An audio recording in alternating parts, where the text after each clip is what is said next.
good morning guys, kasabong sa bisig na sa aking mga player, sa aking mga viewers, sa aking subscriber dito sa aking channel, sa aking YouTube Kaliwa Kasabong. Nandito naman ako sa umaga na ito ngayon. Nandito naman ako sa isa ka party ng lagay ng manok ko, magbigay na kunting tip, sample puriba para sa inyong mga baguhan pa lang tungkol sa kaalaman ko sa pag-alaga ko ng manok. Kapalito pala sa aking kasabong, ito yung hawak ko ng manok ngayon. Bata pa ito siya, 6 months. Ano siya, linyada ng lemon sweater. Dito pala sa lemon sweater, ay tinatawag ito lemon sweater kasi pinagparis ko ang lemon na inahin at saka yung sweater ko na lalaking pangkalahi. Ito kasi ang resulta ng anak niya. Ang tanda ito na nakakuha siya sa dugo ng lemon. Tingnan niyo ang paa, kulang kahit hindi may kababaan dahil nakuha niya ang dugo sa lemon. Dahil sa lemon wala naman talaga mga matangkad na manok pag lemon. Kaya ang gagawin ko nito niya, iparis ko dito siya sa mga inahin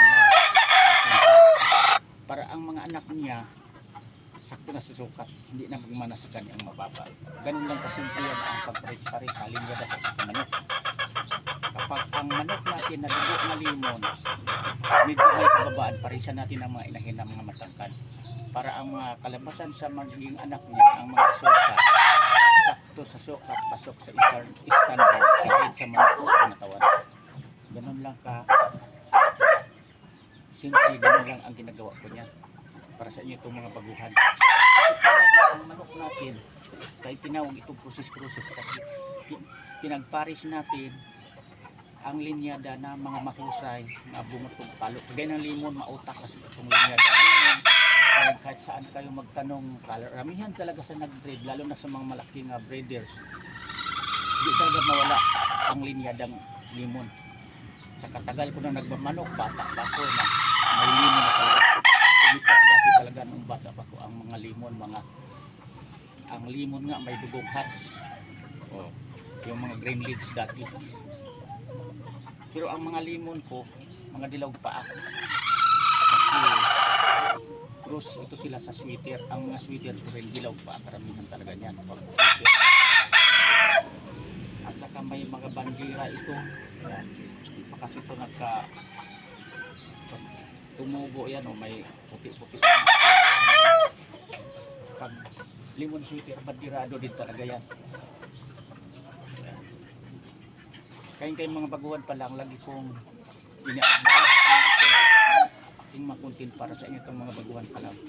Parang mayroon kayong matutunan dito sa akin na ang babae na medyo mga matangkad, parisan natin sa mga ganitong medyo kulang sa huwag talaga natin pagparisin ang lalaki na matangkad at saka ang babaeng matangkad na matangkad para maganda ang resulta sa kalabasan sa mga anak.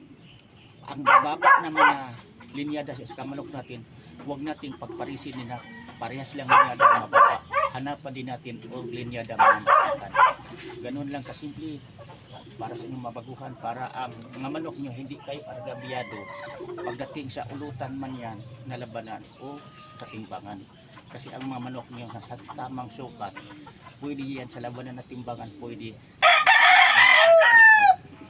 Yan ang pinaka-importante dito sa pag-breed ng manok sa pag-alaga. Kasi kung ang manok natin sobrang mahaba, argabyado tayo pagdating sa ulutan, kahit lalo na sa timbangan, kasi ang makalaban natin yan mga matangkad. Kapag ang manok naman natin magsubra naman katangkad, tawag nito, hindi na yan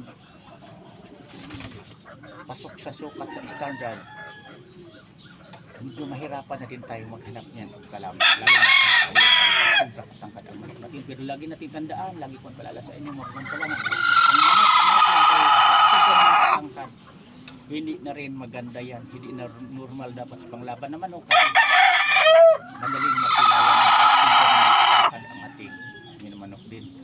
Yan ang totoo niya. Yan lang, sana mayroon kayong mapulot at matutunang mga baguhan pa lang. Lagi kong iligpit sa inyo, pagaya nito, lemon sweater, paparisan natin sa linyada ng mga tulad ng halimbawa mayroon kong hats grey. Mayroon akong tawag ko dito o sweater grey na mga inahin, yung mga talisay ko mga matangkad, pwede ko doon ko to ipaparis.